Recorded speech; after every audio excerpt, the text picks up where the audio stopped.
Waalaikumsalam warahmatullahi wabarakatuh, Ustazah. Wabarakatuh, Ustazah. Alhamdulillah, kaifa halukunna? Bagaimana kabarnya Sister Soliha? Alhamdulillah bikoir. Khair, Ustazah. Alhamdulillah. Alhamdulillah, insyaallah kita akan mulai ini kelas perdana, kelas tafsir. Yang sebelumnya kita kemarin bulan di tahun sebelumnya Ustazah Mira buka kelas fikih dan insyaallah kita akan belajar bersama tafsir dari surat An-Nas dan surat Al-Falaq. Insyaallah kita akan belajar bersama dari Juz Amma, surat An-Nas dan surat Al-Falaq. Insyaallah mudah-mudahan Allah beri kita istiqomah. Ana buka. Assalamualaikum warahmatullahi wabarakatuh. Waalaikumsalam warahmatullahi wabarakatuh. Innal hamdalillah nahmaduhu wa nasta'inuhu wa nastaghfiruh wa na'udzu billahi min syururi anfusina wa sayyiati a'malina may yahdihillahu fala mudhillalah wa man yudlil fala hadiyalah. Asyhadu an la ilaha illallah wahdahu la syarikalah wa asyhadu anna Muhammadan abduhu wa rasuluh. Allahumma salli wa sallim ala nabiyyina Muhammad wa ala alihi wa sahbihi wa man tabi'ahum bi ihsanin ila yaumiddin, amma ba'd. Alhamdulillah, ibu-ibu, kita bersyukur kepada Allah Subhanahu wa taala atas berbagai nikmat dan karunia-Nya. Salawat serta salam semoga tercurahkan kepada Nabi kita Muhammad sallallahu alaihi wasallam, kepada keluarga beliau, istri-istri beliau, sahabat-sahabat beliau dan pengikutnya yang berada di atas manhaj yang sesuai diajarkan oleh Rasulullah sallallahu alaihi wasallam hingga akhir kiamat ditegakkan. Insyaallah kita akan belajar bersama tafsir, dan sebelum kita masuk ke surat An-Nas dan surat Al-Falaq, Ana ingin membuka berapa menit untuk menjelaskan kepada ibu sekalian supaya Sister Salihah di sini semangat untuk mengikuti dan istiqomah mengikuti belajar tafsir ya, tafsir. Nah, Al-Qur'an, Allah turunkan Al-Qur'an. Allah turunkan kitabnya kepada Nabi Muhammad SAW secara bertahap, bukan secara satu kitab Allah turunkan kepada Nabi Muhammad, bukan. Al-Quran diturunkan kepada Nabi Muhammad mufarraqan, secara berangsur-angsur. Itu bukan hanya untuk dibaca. Jadi Allah Subhanahu wa taala turunkan Al-Quran hakikatnya supaya kita paham, supaya kita mengamalkan. Setelah kita memahami, oh ternyata tafsir gini, oh ternyata An-Nas ini isinya dan artinya begini, oh surat Al-Falaq Allah menginginkan dengan Allah turunkan surat Al-Falaq dan An-Nas untuk kita baca dan kita terapkan ketika kita ingin meminta perlindungan kepada Allah Subhanahu wa taala. Nah, itu di antara fungsi dan Allah turunkan Al-Qur'an. Jadi bukan hanya sekedar dibaca, tapi fungsi utama Allah turunkan Al-Qur'an lil amal, supaya kita mengamalkan. Ya. Makanya kita selalu berdoa kepada Allah, Allahumma ja'alna min ahlil Qur'an.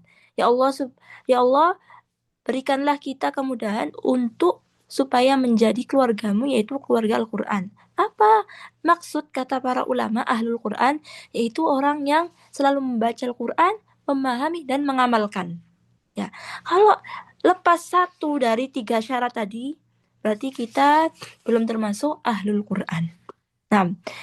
Nah, ternyata ibu-ibu sekalian, yang banyak dari kita, banyak orang yang membaca atau banyak orang yang membaca dan mengamalkan?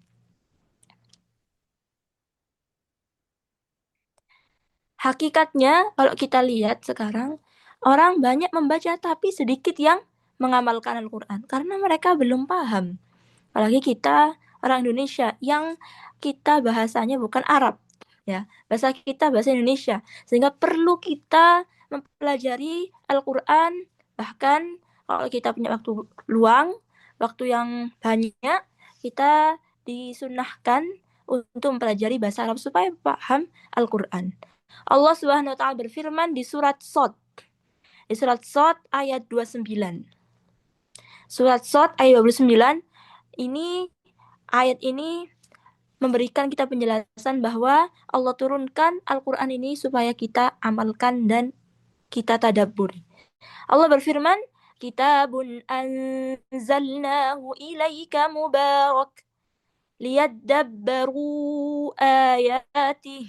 Kitab Al-Quran maksudnya. Anzalna, kita turunkan, ilaika, kepada wahai Muhammad, dan kitab ini Allah sifati dengan mubarak, kitab yang berkah. Maksudnya berkah apa?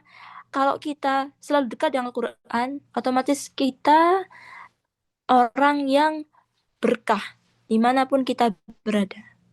Kita orang yang paling bermanfaat kalau kita dekat dengan Al-Quran, karena Allah sifati Al-Quran adalah kitab yang berkah. Jadi orang yang dekat dengan Al-Quran pasti dia manfaat untuk sekitarnya dimanapun dia berada. Nah, Allah turunkan kitab Al-Quran ini yang sifatnya mubarak. Untuk apa? Allah sebutkan hanya satu, liyadabbaru ayatih. Supaya kita mentadaburi ayat-ayatnya. Supaya kita mengamalkan ayat-ayatnya. Supaya kita paham apa pesan yang Allah sampaikan kepada kita lewat Al-Quran. Nah, Alhamdulillah, Mutiara Tajwid sekarang membuka kelas tafsir, dan mudah-mudahan Allah memberikan kita istiqomah untuk mempelajari tafsir ini. Mbak Desi, kelas tafsir ini sebulan 2 kali atau setiap minggu, Mbak Desi? Terakhir di infonya nggak ada sebulan 2 kali, Ustazah. Ini setiap minggu. Oh, 6. Nah, Masya Allah, barakallahu fiik. Insya Allah setiap minggu kita akan belajar tafsir. Nah, sekarang kita masuk ke pengertian tafsir. At-tafsir. Apa makna tafsir? Apa arti dari tafsir? Tafsir dalam bahasa Arab artinya al-bayan wal-idah, yaitu menjelaskan kalimat yang kita tidak paham. Itu arti dari tafsir. Maka Al-Imam Ibnu Taimiyah menjelaskan, at-tafsir huwa bayan ma'ani al-Quran bimuradillahi wa rasulih. Tafsir itu adalah menjelaskan makna Al-Quran sesuai dengan kehendak Allah dan Rasulnya. Jadi ada banyak tafsir, tapi sebagian tafsir ada yang bukan penafsiran yang diinginkan oleh Allah dan Rasulnya. Jadi kita kalau baca tafsir harus sesuai, atau kitab-kitab tafsir yang sudah dikasih rekomendasi oleh ulama-ulama. Ya, ulama-ulama, kitab tafsir yang harus kita pelajari, misalnya Tafsir Ibnu Katsir, ya. Pernah dengar Ibu kitab ini?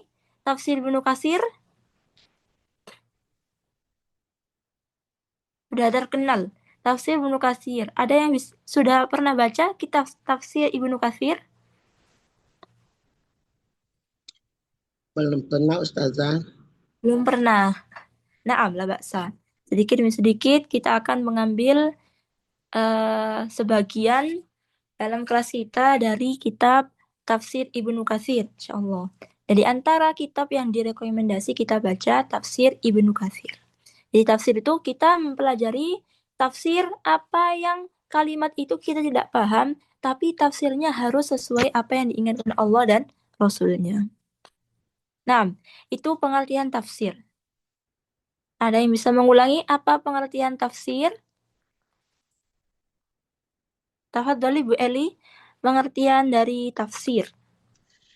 Ini menjelaskan tentang Al-Quran sesuai dengan kehendak Allah dan Rasulnya, Ustazah. Nah, insyaallah, barakallahu fiik. Sekarang kita masuk ke pembahasan selanjutnya, fadailu ahli tafsir. Keutamaan belajar tafsir. Keutamaan belajar tafsir. Orang yang mengutamakan tafsir, orang yang memiliki perhatian terhadap tafsir, orang yang selalu memberikan waktu untuk belajar tafsir, dia akan mendapatkan keutamaan-keutamaan yang akan kita sebutkan. Ya, jadi harus menyisihkan waktu, harus kasih waktu. Harus kasih waktu supaya kita belajar tafsir. Supaya kita tahu apa maksud Allah. Apa yang Allah inginkan dari kita. Dari surat ini. Bahkan supaya kita lebih khusyuk dalam sholat. Nah, ada keutamaan tersendiri. Orang yang bisa paham tafsir. Atau orang yang memiliki perhatian besar untuk tafsir dalam Al-Quran.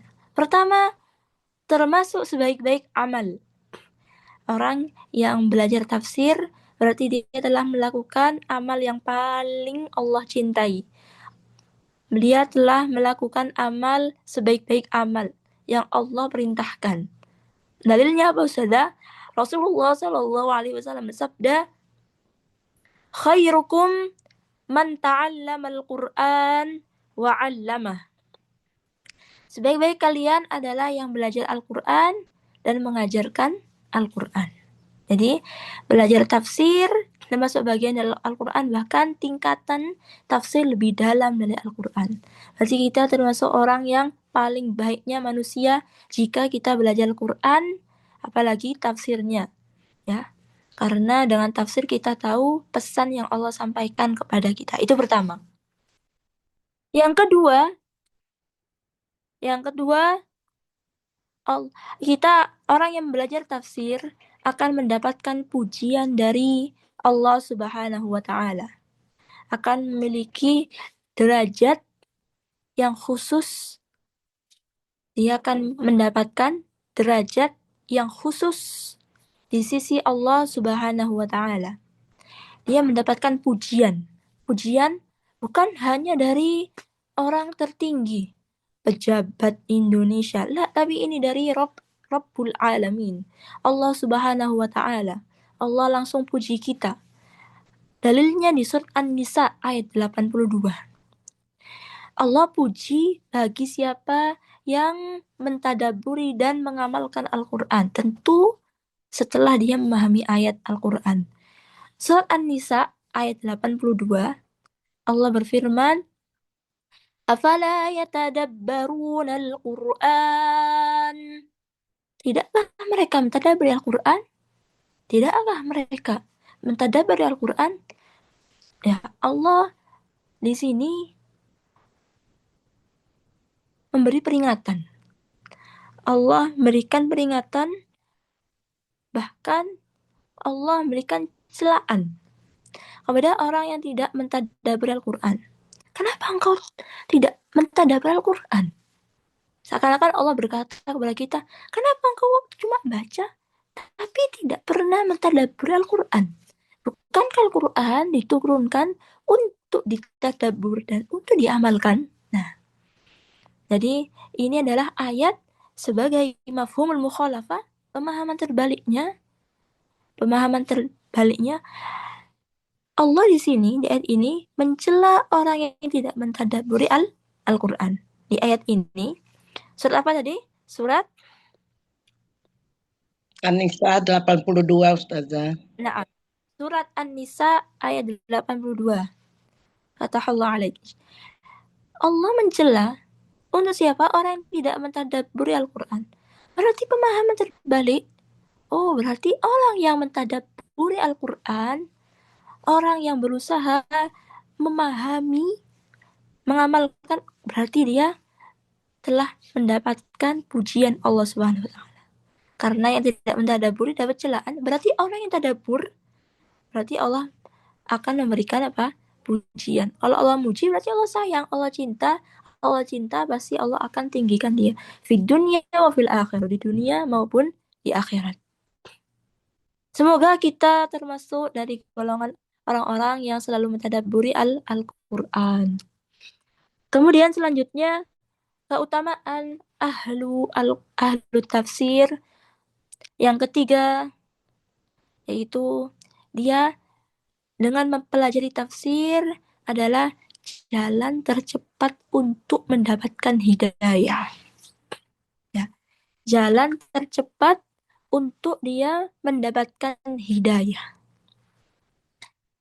Karena banyak orang yang baca Quran, tapi Allah belum takdirkan dia dapat hidayah. Apalagi di bulan Ramadan, banyak orang bawa Quran. Di mana-mana, di bis dia baca Quran. Tapi Allah belum kehendaki dia mendapatkan hidayah. Ternyata setelah bulan Ramadan, dia kembali kepada maksiat.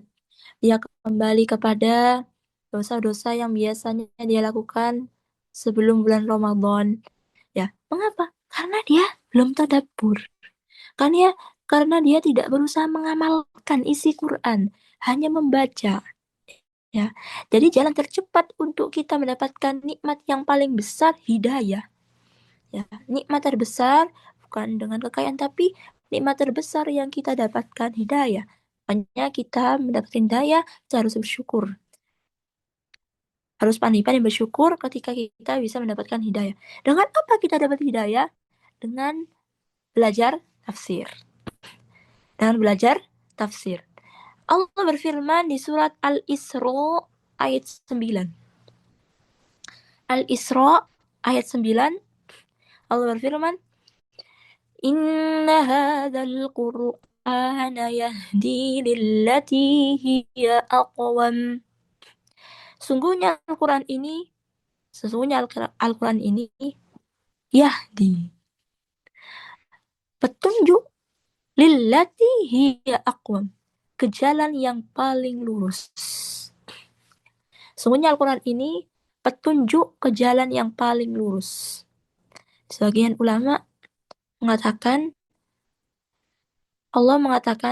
karena Allah mengatakan Al-Quran ini memberi petunjuk ke jalan yang paling lurus. Oh, berarti semua ilmu, termasuk ilmu dunia, ilmu akhirat, ilmu sains, ilmu IPA, ini semua dijelaskan dalam Al-Quran. Nah, tapi ini pendapat yang kurang tepat. Maksudnya Al-Quran akan memberikan kita hidayah atau petunjuk ke jalan yang lurus tentang agama. Ya, tentang apa? Agama. Jadi, kalau kita ingin hidayah, kalau kita ingin jalan yang lurus tentang perkara ad-din, agama, yaitu kita carinya kemana? Ke Al-Quran. Jadi, Al-Quran tidak menjelaskan semua ilmu sains ada di Al-Quran. Semua ilmu IPA, kedokteran, bukan di Al-Quran. Tapi, yahdi lillati hiya aqwam, memberikan petunjuk ke jalan yang paling lurus dalam masalah agama. Dalam masalah agama. Jadi, hidayah didapatkan cepat. Didapatkan dan Allah kasih secara cepat dengan yaitu memahami tafsir dan mengamalkan isinya. Ya. Dengan memahami tafsir dan mengamalkan isi dari Al-Quran. Kemudian, keutamaan yang selanjutnya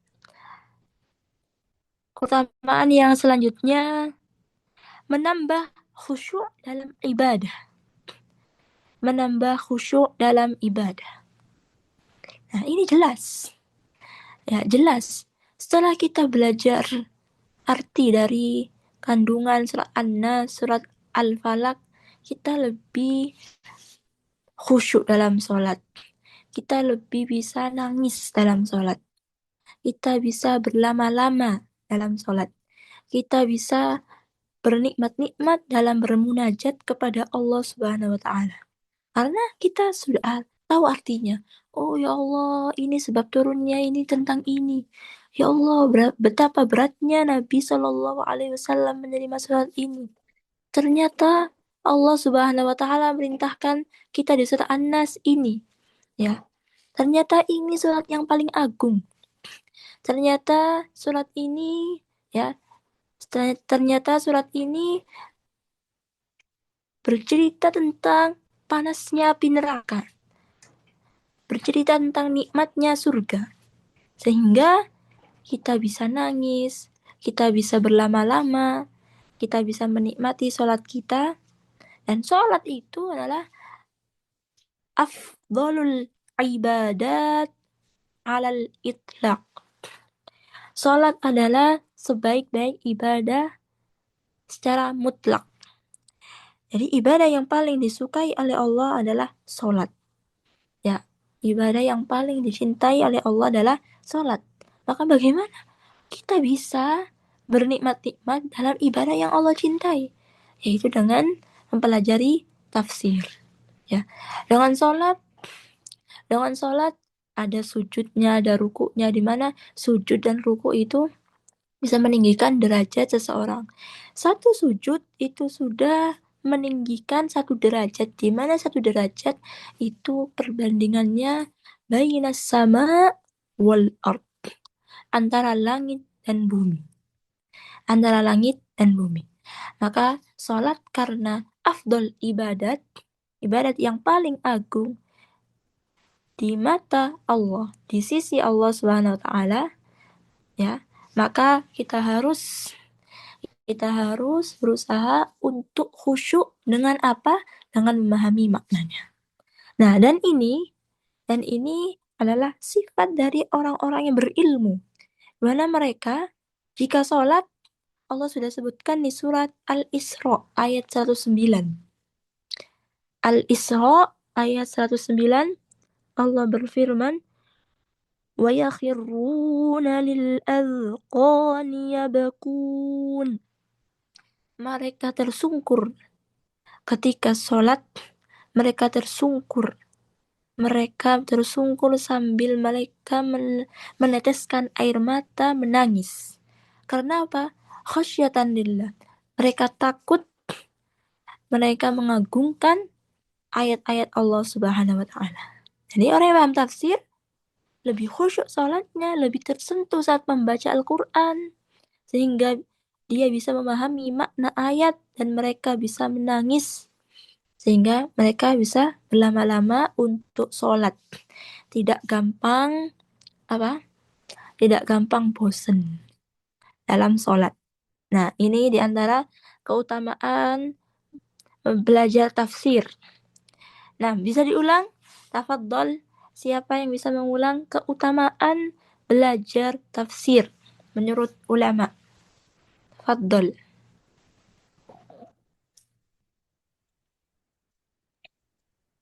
Ya Ustazah, Naam. keutamaan belajar ilmu tafsir yang pertama adalah termasuk sebaik-baik amal. Harakallahu fiik. Kemudian akan mendapatkan pujian dari Allah dengan mendapatkan derajat yang lebih tinggi. Sahih. Kemudian jalan tercepat untuk mendapatkan hidayah. Sahih. Yang keempat, menambah khusyuk dalam beribadah. Barakallahu fiik. 4 keutamaan sudah disebutkan oleh Bu Eli. Mudah-mudahan dengan keutamaan ini menambah semangat kita, keistiqomahan kita dalam belajar tafsir. Nah, kita mulai dari surat Al-Falaq. Al-Falaq dan surat An-Nas. Surat Al-Falaq dan surat An-Nas. Nah, kita baca terlebih dahulu surat Al-Falaq. Fadholi, sini kita di kelas Mutayat Tajwid sudah belajar tahsin. Bisa dibaca. Siapa yang mau membaca?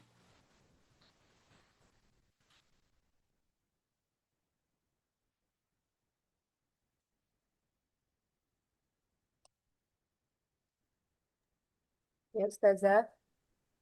Nah, tafadholi Bu Puji.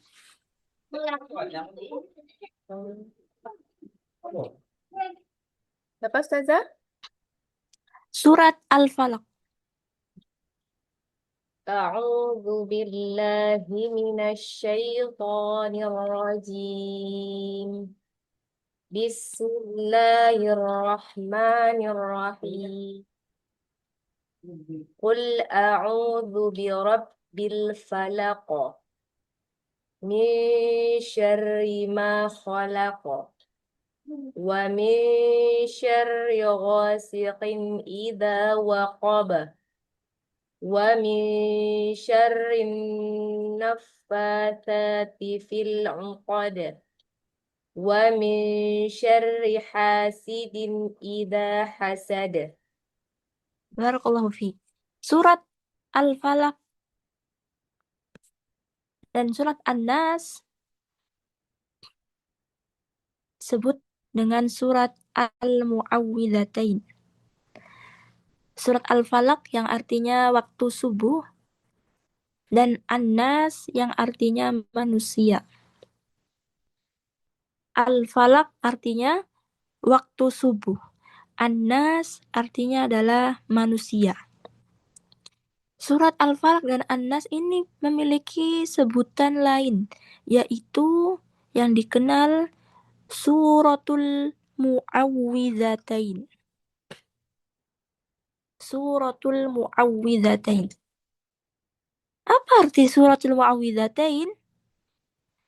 Surah Mu'awwidzatain adalah surat di mana surat ini kita meminta perlindungan kepada Allah Subhanahu wa taala dari segala keburukan.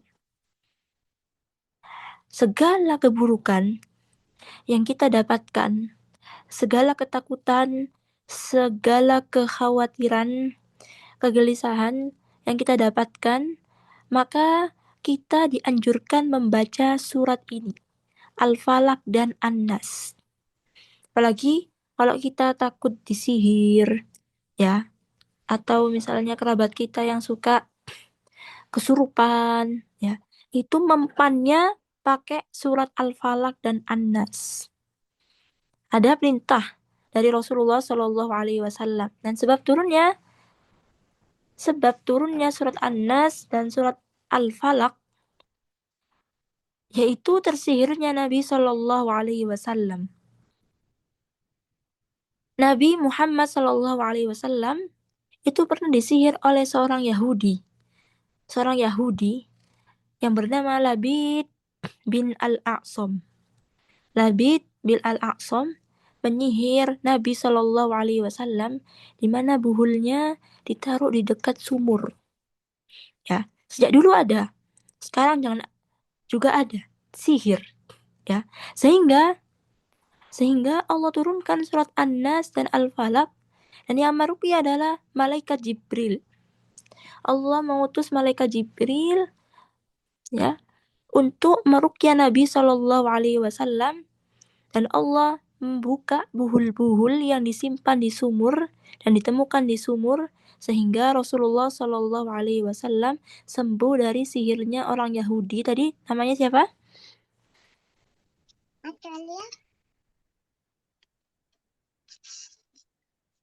Nama seorang Yahudi yang menyihir Nabi Shallallahu Alaihi Wasallam?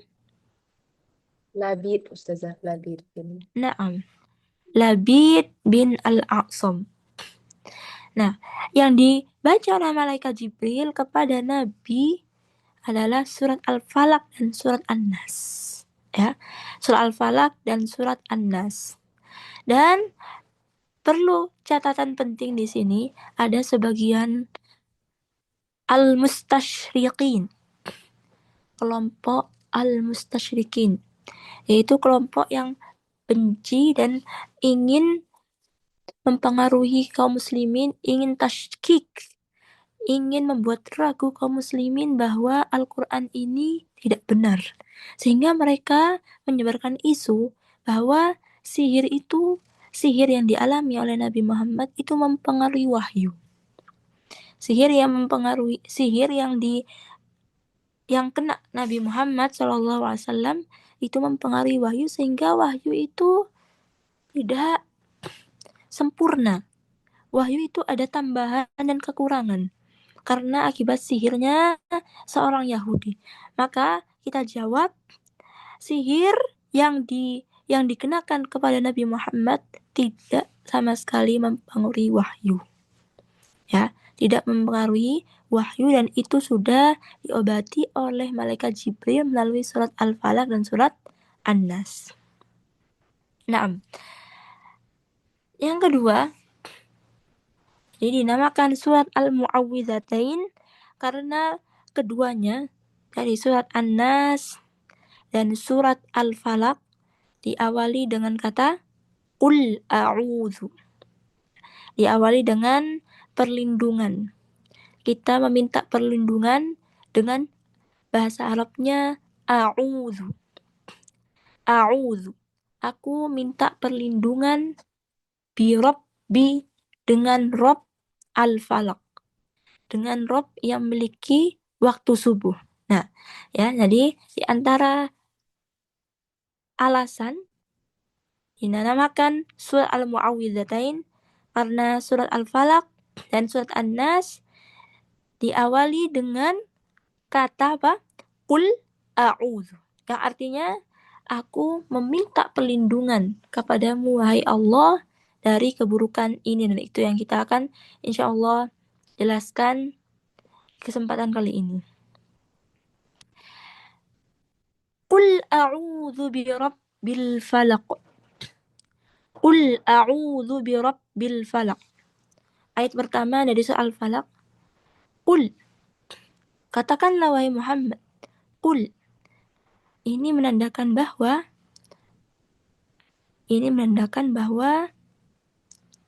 semua agama, semua amalan di atas atau dibangun di atas wahyu. Tidak di atas hawa nafsu Nabi Muhammad SAW. Dalilnya Allah memerintahkan kepada Nabi Muhammad, Qul, ya, katakanlah atas perintah Allah Subhanahu wa taala. A'udzu birabbil falaq. Aku berlindung dari Rob yang memiliki al-falaq. Rob yang memiliki al-falaq. Nah, Rob adalah salah satu sifat atau salah satu nama Allah Subhanahu wa taala yang memiliki arti pertama adalah al-mulk, yang maha memiliki. Al-mulk, pertama yang maha memiliki. Kemudian yang kedua, at-tadbir, yang maha mengatur. At-tadbir, yang maha mengatur. Itu arti dari kata ar-Rabb. Pertama yang maha memiliki, kemudian yang kedua yang maha mengatur. Dan ar-Rabb adalah nama Allah yang ada di surat Al-Fatihah, dan semua Asmaul Husna itu kembali kepada Asmaul Husna, semua kembali kepada nama-nama Allah yang ada di surah Al-Fatihah. Ya Allah, yaitu yang disebutkan di surah Al-Fatihah ada 5. Ya, semua Asmaul Husna yang berjumlah berapa? 99. 99. Ya, Al-Asmaul Husna yang kita hafal, yang Allah kasih tahu kepada hambanya itu 99. Tapi hakikatnya la tu'addu wa la tuhsa. Tidak terhitung. Yaitu ada di ilmu Allah Subhanahu wa taala. Nah, semua Asmaul Husna itu kembali kepada 5 pokok nama Allah yang sudah Allah jelaskan di surat Al-Fatihah. Yaitu apa? Pertama, Allah. Yang kedua, Ar-Rahman, yang maha pengasih. Ar-Rahim, yang maha penyayang kepada kaum mukminin. Wa kana bil mu'minina rahima. Yang keempat adalah Ar-Rabb. Alhamdulillahi Rabbil Alamin. Nah, Alhamdulillahi Rabbil Alamin. Yang kelima adalah Malik. Malik, yaitu yang artinya adalah raja, yang memiliki, yang merajai, yang menguasai, ya, Malik, Al-Malik.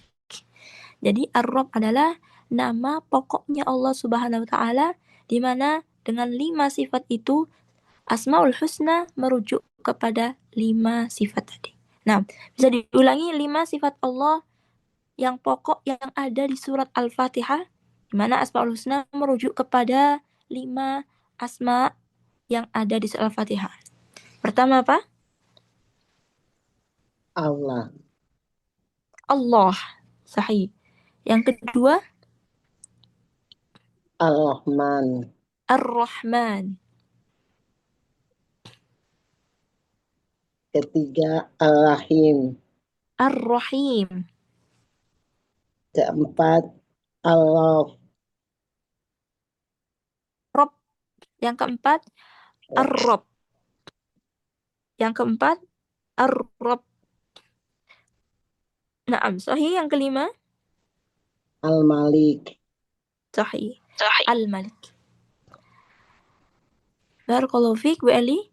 Qul a'udzu birabbil falaq. Min syarri ma khalaq. Min syarri ma khalaq. Kita berlindung kepada Allah Subhanahu wa taala dari apa? Kita harus berlindung kepada Allah Subhanahu wa taala dari syarr. Syarr artinya adalah keburukan. Min syarri ma khalaq. Dari keburukan ma khalaq yang Allah ciptakan. Dari keburukan yang Allah ciptakan.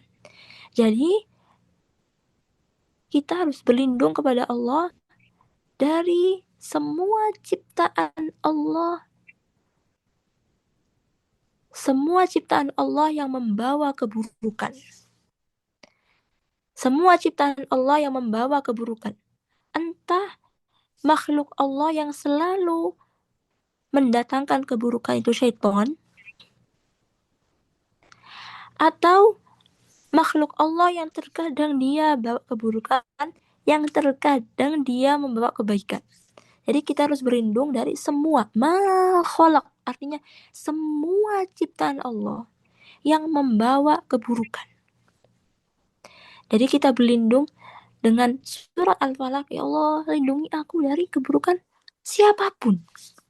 Entah keburukan syaitan, iblis, suami kita, anak kita, ibu kita, bapak kita. Ya Allah, pokoknya lindungi aku ya Allah dari keburukan siapa yang ingin keburukan terhadapku dari ciptaan.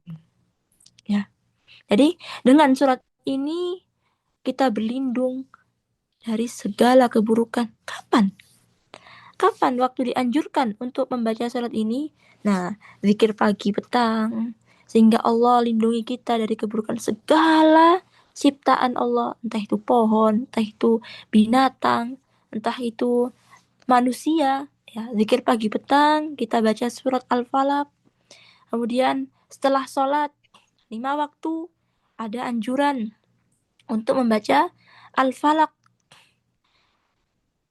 Subuh disunahkan baca Al-Falaq. Setelah sholat subuh, zuhur.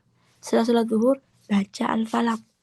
Setelah sholat asar, disunahkan membaca Al-Falaq. Setelah sholat maghrib, disunahkan baca Al-Falaq. Setelah sholat isya, dianjurkan membaca surat Al-Falaq. Ya. Selanjutnya, sebelum tidur. Ya. Sebelum tidur, kita dianjurkan untuk membaca surat Al-Falaq. Sebelum tidur, setelah kita membaringkan tubuh kita di atas kasur, nah, itu kita membaca surat Al-Falaq 3 kali. Kemudian, kita membaca surat itu supaya apa? Supaya menjadikan tameng kita, supaya menjadi perlindungan untuk kita dari diri sendiri, ya, dari keburukan istri atau suami dan dari keburukan anak-anak. Jadi dianjurkan membaca surat Al-Falaq di waktu-waktu yang disunnahkan, yang telah diperintahkan oleh Rasulullah SAW. Kemudian min syarri ma khalaq wa min syarri ghasiqin idza waqab. Wa min syarri ghasiqin idza waqab. Ayat ketiga, kita minta perlindungan kepada Allah Subhanahu wa taala dari keburukan ghasiq. Ghasiqin. Ghasiqin adalah kejahatan. Ghasiq. Min syarri ghasiqin, dari keburukan ghasiqin, kejahatan, yaitu idza waqab, Idza waqab. Artinya idza qad zalam. Jika telah larut malam. Waqab. Itu malam yang telah larut. Mungkin ketika jam 12, jam 1, jam 2 telah larut malam. Ya, karena di malam tersebut ketika larut malam, jam-jam yang sudah malam biasanya terjadi banyak kejahatan, banyak kemaksiatan. Terjadi zina, kemudian perampokan, begal, kemudian terjadi banyak kejahatan tersembunyi, ya. Itu kapan? Di malam hari. Bahkan sengatan-sengatan hewan, sengatan-sengatan serangga, ya, itu biasanya terjadi di mana? Di malam hari. Maka kita dengan surah Al-Falaq, kita telah menjadikan untuk kita tameng.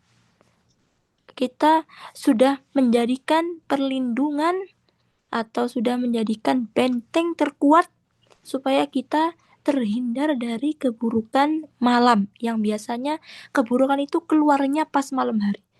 Ya. Kalajengking keluarnya kapan? Malam hari.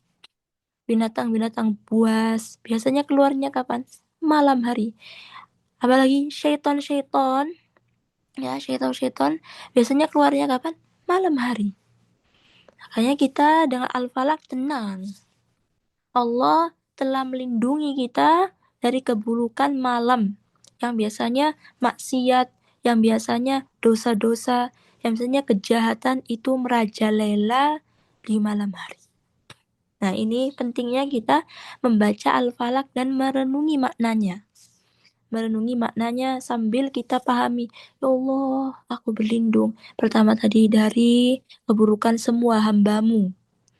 Yang kedua, ya Allah, aku berlindung dari keburukan yang datang di malam hari. Kemudian yang ketiga, kita berlindung dari apa? Wa min syarrin naffatsati fil 'uqad. Wa min syarrin naffatsati fil 'uqad. Ya Allah, aku berlindung kepadamu dari keburukan naffatsat. Artinya adalah as-sahirat. Nafasat itu adalah penyihir dari kalangan wanita. Dari kata nafasa yanfusu, yang artinya adalah menyebul. Ya, nafasa yanfusu, meludah. Nafasa yanfusu, yang mereka meludah. Nafasat, dan ini adalah dari jamak muannats salim yang menunjukkan bahwa dari kalangan wanita, di mana penyihir itu ada wanita dan ada laki-laki. Tapi di sini Allah khususkan kita berlindung dari penyihir wanita. Kalau ketika mereka ya meludah, menyebul fil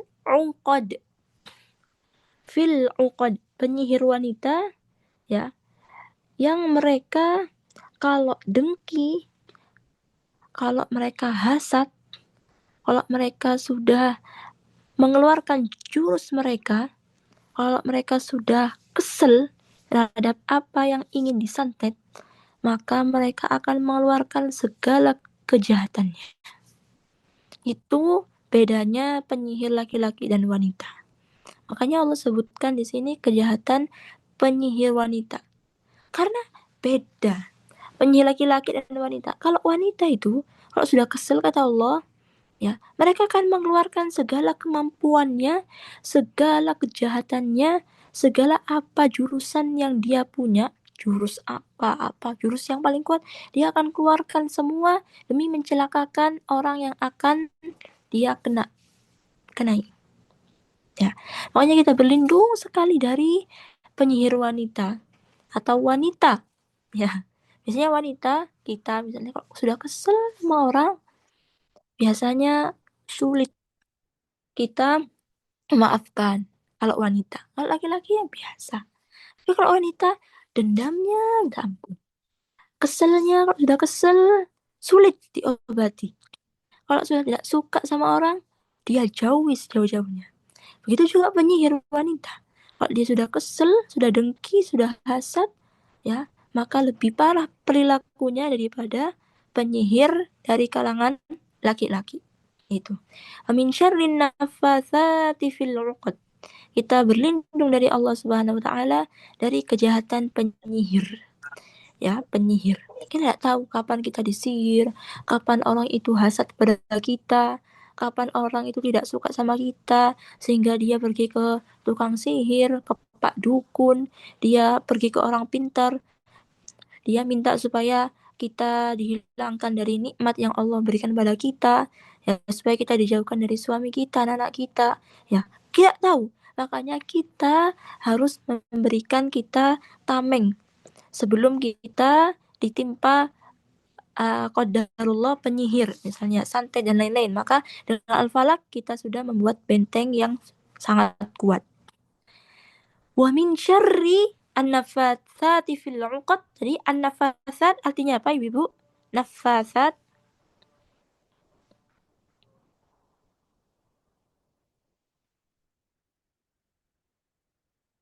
apa arti dari an-naffatsat?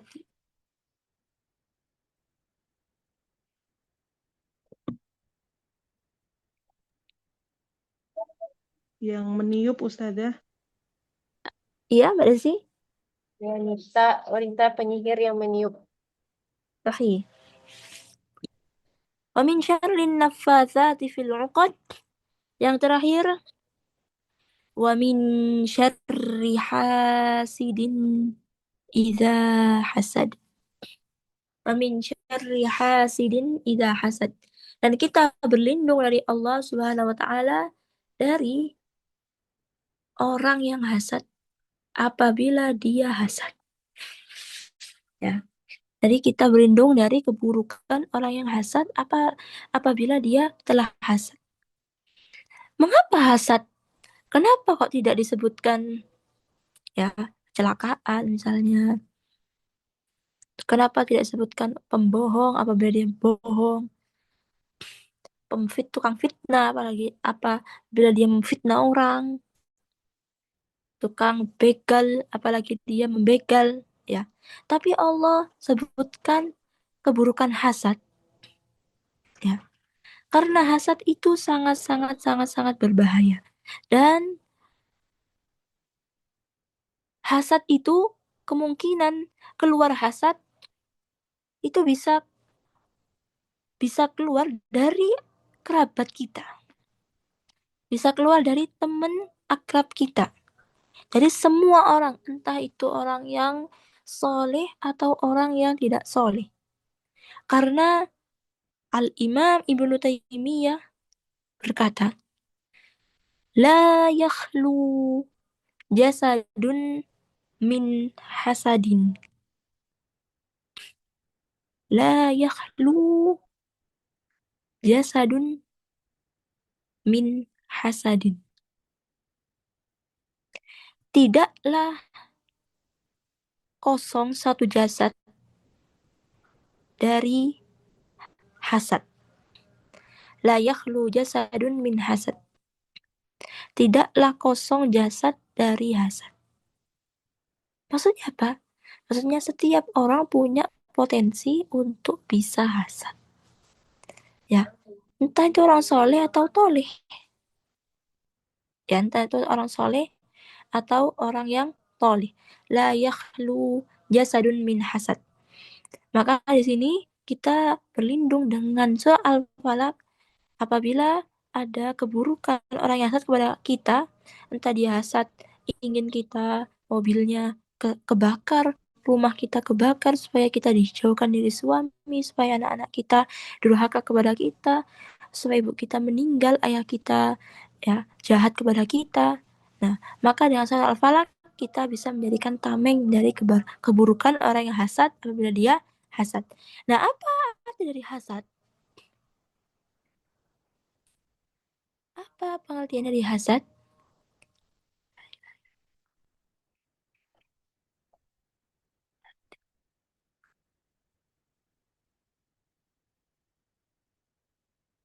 Definisi hasad, karahatun ni'mah 'alal ghair. Karahatun ni'mah 'alal ghair. Ini arti dari hasad, yaitu membenci nikmat yang ada pada orang lain.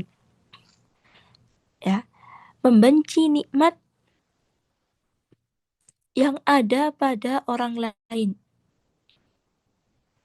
Jadi, sekedar membenci, kita lihat orang lain, wah mobilnya sudah Pajero, wah dia mobilnya sudah Alphard, wah dia sudah punya 2 istri, wah dia sudah punya 5 anak, wah dia sudah bisnisnya sudah 10, ya 10 usaha jalan semua, dia naik jabatan, wah dia sudah jadi menteri, ya kita benci, itu kita sudah masuk ke lubang hasad. Kita sudah masuk ke lubang hasad. Makanya hasad ini sangat-sangat apa? Sangat bahaya. Karena hasad ini adalah dosa pertama yang dilakukan oleh anaknya Nabi Adam, yaitu Qabil. Sehingga karena hasad dibunuh tuh saudaranya Habil. Dan dosa pertama di langit. Ya, dosa pertama di langit, yaitu hasadnya iblis kepada Nabi Adam. Hasadnya, karena Nabi Adam dimuliakan, ya kemudian diajari ilmu, padahal itu manusia baru, manusia yang baru didatangkan oleh Allah, yang baru diciptakan oleh Allah. Sebagaimana iblis sudah bertahun-tahun ibadah, tapi kenapa nggak dikasih penghormatan? Kenapa tidak dikasih nikmat-nikmat yang tidak dikasih kepada Nabi Adam? Nabi Adam lebih ditinggikan, padahal iblis sudah bertahun-tahun ibadah. Maka dia hasad. Nah, makanya kita berusaha untuk apa? Untuk menghindari dari hasad dengan apa? Nah, di sini kata Al-Imam Ibnu Taimiyah, kita harus melawan hasad. Karena sudah kita sampaikan tadi, semua manusia pasti ada potensi hasad. Walakin al-la'im yubdi. Tapi orang yang bodoh, orang yang jahil, orang yang nggak tahu ilmu, orang yang sudah jauh dari kebenaran, itu pasti menampakkan. Dia nampakkan dengan mata sinisnya, dengan kata-katanya, ya dia tampakkan dengan anak-anaknya mungkin, ya dia tampakkan sehingga orang yang dihasati tahu kalau orang ini hasad. Kalau dia kasih hadiah, dia tolak. Oh, orang ini hasad sama saya. Itu berarti orang yang laim, kata Imam Ibnu Taimiyah. Orang yang jauh dari hidayah, dari ilmu, orang yang jahil, laim, orang yang hina bahkan. Ada yang menafsirkan laim adalah orang yang hina. Jadi dia menampakkan hasadnya. Walakin soleh yukhfi. Tapi orang yang soleh itu menyembunyikannya. Ya, orang yang soleh itu menyembunyikan. Jadi walaupun kita hasad sama orang, wah teman kita ya sudah nikah, wah teman kita punya suami yang ganteng, punya suami yang gagah, punya suami yang kaya, wah tetangga kita ya dapat THR berjuta-juta, mobilnya baru. Mungkin ada rasa hasad, tapi ingat ya, dengan hasad tidak merubah takdir. Dengan kita hasad, ya maka seakan-akan kita mencela Allah Subhanahu wa taala. Karena kita tidak terima dengan takdir yang Allah takdirkan kepada kita. Ya dengan hasad malah melukai hati, dengan hasad malah melukai iman kita, menurunkan iman kita, dan tambah dosa yaitu membenci kaum mukminin, dan dosa juga dosa hasad, ya. Apalagi tidak menambah umur kita sedikit pun, rezeki kita sedikit pun, walaupun 1 rupiah pun kalau kita hasad, tidak Allah tambahkan. Dan bahkan kita semakin sempit hidup kita dengan hasad. Maka sebaiknya apa? Kita lawan. Ya. Maka orang yang soleh, orang yang memiliki ilmu, yang bermanfaat yang dia amalkan, maka sebisanya dia berusaha untuk melawan dari penyakit hasad, ya, supaya kita tidak masuk ke soal Falaq tadi. Wa min syarri hasidin idza hasad. Wa min syarri hasidin idza hasad. Dari keburukan orang yang hasad apabila dia lagi hasad, ya. Ingat, kalau kita lagi hasad, gak suka, ya Allah, itu dapat nikmat itu. Nah, maka kita usaha lawan. Ingat, oh, itu menambah dosa kita, menyempitkan hidup kita, semakin kita sengsara, semakin kita sedih, ya. Maka kita lawan, istighfar, man taba taballahu alaihi. Barang siapa yang bertaubat, maka Allah akan menerima taubatnya. Nah, sampai sini ada pertanyaan, Sister Salihah? Surat Al-Falaq. Di surat Al-Falaq kita minta perlindungan kepada Allah Subhanahu wa taala, pertama dari keburukan semua ciptaan Allah Subhanahu wa taala. Entah anak kita kadang memberikan keburukan, entah suami kita kadang-kadang memberikan keburukan kepada kita, kadang-kadang nyuruh kita pelit, kita mau sedekah ke orang tua kita, ibu kita, tapi ditahan, ya. Semua keburukan ciptaan yang Allah ciptakan. Yang kedua, kita berlindung dari keburukan malam hari. Yang ketiga, kita berlindung dari keburukan penyihir wanita, ya. Yang keempat, kita berlindung dari keburukan orang yang hasad, ya, orang yang hasad kepada kita.